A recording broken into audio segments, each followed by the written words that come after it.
años, cuando empecé a trabajar en SAP, yo hice empresariales y la carrera de piano. No sabía nada de informática. Fui un año a Alemania, donde hice una especie de máster en informática. Y a la vuelta ya nos metían directamente en proyectos, ya nos metían directamente con clientes y para vender grandes proyectos de investigación. Tuve que hacer una ponencia, tuve que explicar lo que era nuestro producto, tuve que explicarles una propuesta. El caso es que en ese momento, llegó un momento que me hice tanto lío que empecé a tartamudear y empecé realmente a estropear, es decir, toda la presentación. Ya no podía pensar claramente. Aquello que había preparado parece que se había desvanecido, ¿no?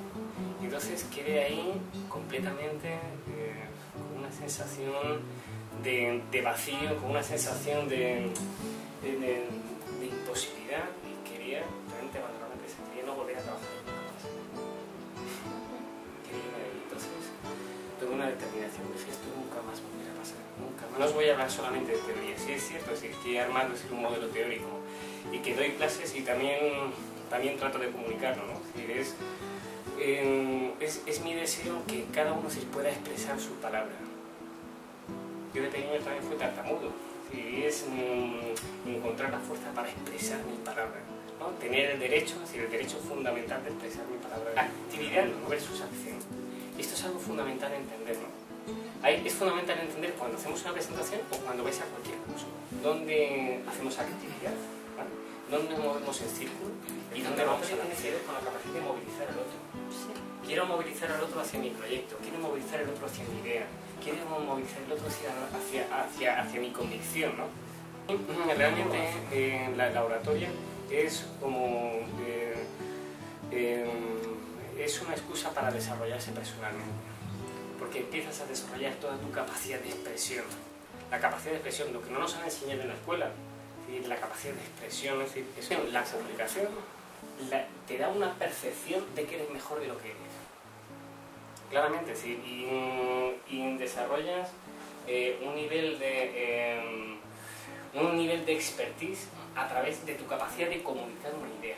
El 7% de un mensaje tiene que ver con las palabras y el 30% con el impacto.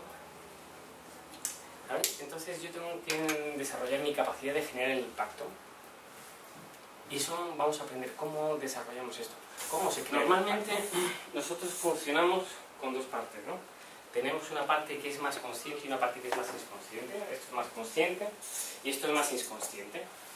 Lo que mueve a la gente a tomar decisiones, porque vosotros decís la oratoria es para que la gente compre mis ideas, compre mi proyecto, ¿no? Si se suba a mi carro, es cierto. ¿Estamos todos de acuerdo? Esto es lo que queréis, que vendéis una idea, un proyecto, vendéis una idea a un equipo, a quien sea, ¿vale? La cuestión es, la gente no se mueve por las razones, la gente se mueve por las emociones, ¿vale? Entonces, las razones no necesitan para justificar luego las emociones, ¿no? Esto pasa siempre. Si yo veo un pantalón que me gusta, o lo que sea, lo primero es si me gusta y luego si me lo puedo comprar, ¿no? Si siempre está primero es la emoción, ¿vale? Fijaos, esto es la parte racional.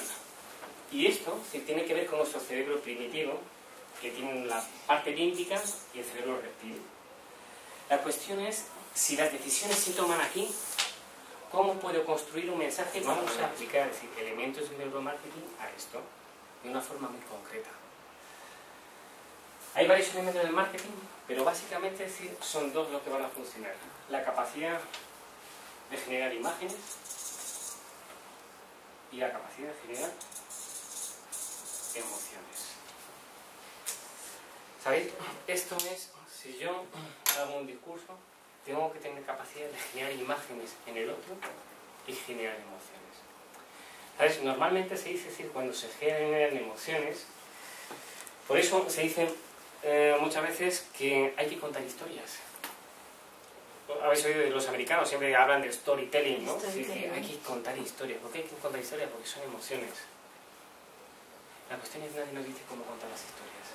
Yo genero emoción si genero intriga. ¿Vale? Entonces os voy a enseñar cómo se genera intriga y cómo se crean historias para generar intriga.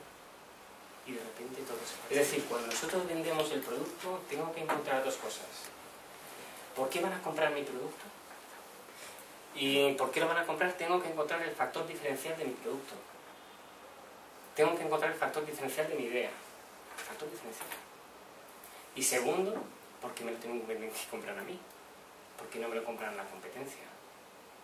¿Sabéis? Entonces, esto es otro de los objetivos. Encontrar mi factor. Yo cuando hago un curso de oratoria vendo realmente en desarrollo personal. Yo hablo del tema económico, etcétera, tal, es decir, eso es un tema, pero realmente sí hablo del tema del desarrollo personal. Es decir, es una posibilidad de desarrollar tus capacidades a través de la expresión de la palabra. Porque al final, en cierto modo somos palabra también. Y como decía, Wittgenstein dice, el límite de mi realidad está determinado por el límite de mi lenguaje. Es así, donde llega mi lenguaje, llega mi realidad. Donde llega mi lenguaje, llega mi capacidad de exponer mi idea, mi proyecto. Por eso las personas que llegan con sus proyectos, con sus ideas, son generalmente personas que tienen capacidad de exponer desde la palabra. ¿Vale? Hay un libro que habla sobre cuándo se produce un avance cualitativo, ¿sí?, en el hombre en una actividad.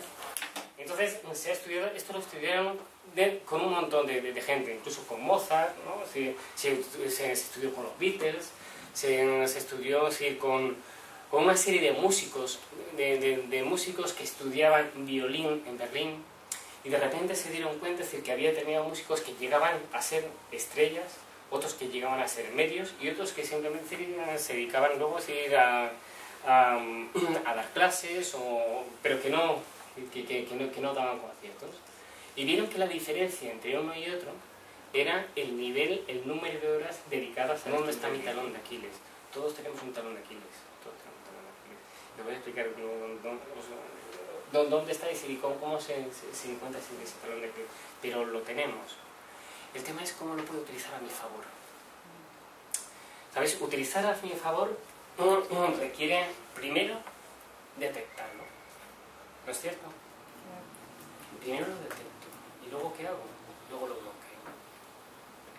Luego lo bloqueo para que ese talón de Aquiles, para que aquello que me obstaculiza no me impida realizar algo. Y el tercero, vais a desarrollar después de esto una nueva forma de ver las cosas. Mis compañeros en SAP lo que me decían es que ya no veo el mundo como antes. Digo, ese es exactamente el valor de esto. No ves el mundo como antes. Y ahí es donde has desarrollado la conciencia, te das cuenta de más. Lo que antes no veías ahora lo ves. Pero lo que ves en una presentación y antes no veías, sí, eso también lo vas a ver en tu casa. Lo vas a ver con tus hijos, con tu pareja, lo vas a ver, es decir, vas a ver en el mundo más.